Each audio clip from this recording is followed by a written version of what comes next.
in on the Great Reset. Well, almost everyone. There's one guy who's got the power to do something to stop it, and you know exactly where I'm going. And they made a mistake. They tried to get Trump on their side, so they invited Donald Trump to Davos, I think a couple of times. But in January, when Donald Trump, I think, really began to see the beast that he was up against, he went to Davos, to the World Economic Forum, and he stuck a mega finger in their eye. We're committed to conserving the majesty of God's creation and the natural beauty of our world.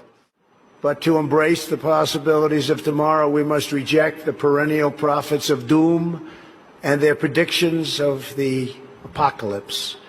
These alarmists always demand the same thing: absolute power to dominate, transform, and control every aspect of our lives. We will never let radical socialists destroy our economy, wreck our country. 2 days after Donald Trump gave that speech, the 89-year-old leftist weirdo billionaire George Soros made an emergency intervention where, at Davos, once again, warning that the U.S. 2020 election will determine the, quote, fate of the whole world. Now, in the context of Davos, take a look at this one more time. This is a month after Donald Trump addressed Davos and stuck the MAGA finger in their face. Here's what Francis, the Vatican, and Jeffrey Sachs had to say in response. And it is a dangerous country right now. It will be absolutely dangerous if Trump wins re-election. Trump wins re-election. Trump wins re-election. Francis invited this guy to the Amazon Synod as an honored guest and advisor. He's also Bernie Sanders' advisor. What's he doing in the Vatican? Why is this guy who's a promoter for socialist, out and out socialist, Bernie Sanders, what's he doing advising the Pope? Why does he have entree to the Vatican, friends? Sachs supports abortion and contraception, but that's not a problem for the Vatican. For the Vatican, for Pope Francis, and for his friends at the UN, Donald Trump is the problem, obviously, friends. Clearly, I consider the Trump administration a danger to the world, but I regard it as a purely temporary phenomenon that will disappear in 2020. Do you get it? Do you see why there's so much hate for Trump? Because with all of his faults, again, he's the capitalist. He's not the globalist. He never will be one of them, which is why he pulled the United States out of the Paris Climate Agreement. Donald Trump pulled the United States out of the World Health Organization. That's Bill Gates and company. And now he's threatening to pull the United States out of the World Trade Organization. People say, yeah, well, Donald Trump got married twice. He's a bad guy. Really? He's right in the face of the demons on this, friends. Nobody ever said he was a saint. He's knocking the sacred cows of the United Nations down all over the world right now. The General Assembly routinely votes 185 against the United States on almost everything right now. And you remember, speaking of the United Nations, in November of 2019, again, right before COVID landed, Trump went to the UN, on the floor of the General Assembly, and he declared war on globalism. Wise leaders always put the good of their own people and their own country first. The future does not belong to globalists. The future belongs to patriots. And shortly after the speech at the UN, Donald Trump delivered, what do you think happened?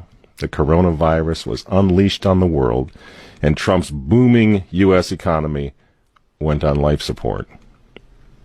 Do you think that was an accident?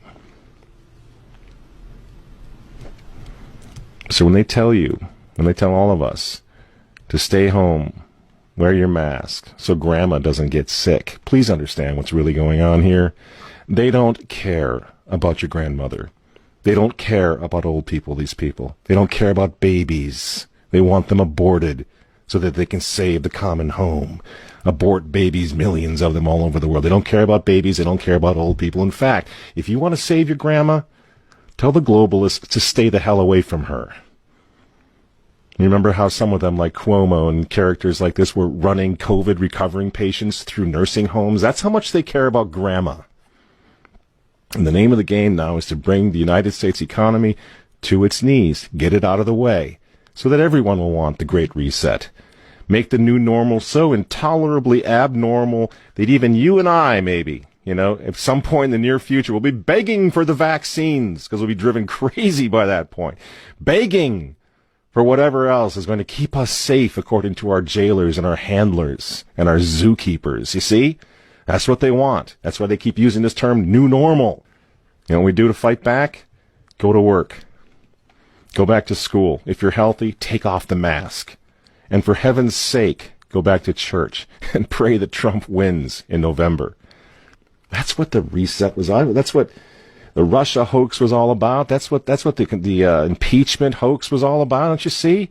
For 4 years, I've been trying to stop this man because if he strengthens America, if he makes it great again, if he brings the economy back again, the reset won't happen. The New World Order is going to be set way back. Who knows when they're going to have another COVID opportunity like this one again, and they know it.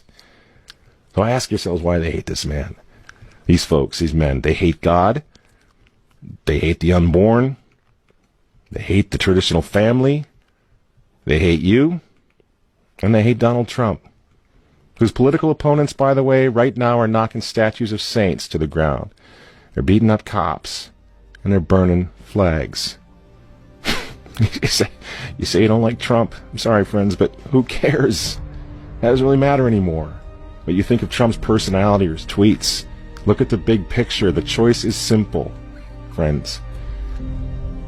Stand with America right now, or fall with the New World Order in the not-so-distant future. There's no other choice. I'm Michael Matt for Remnant TV, and we'll see you next week.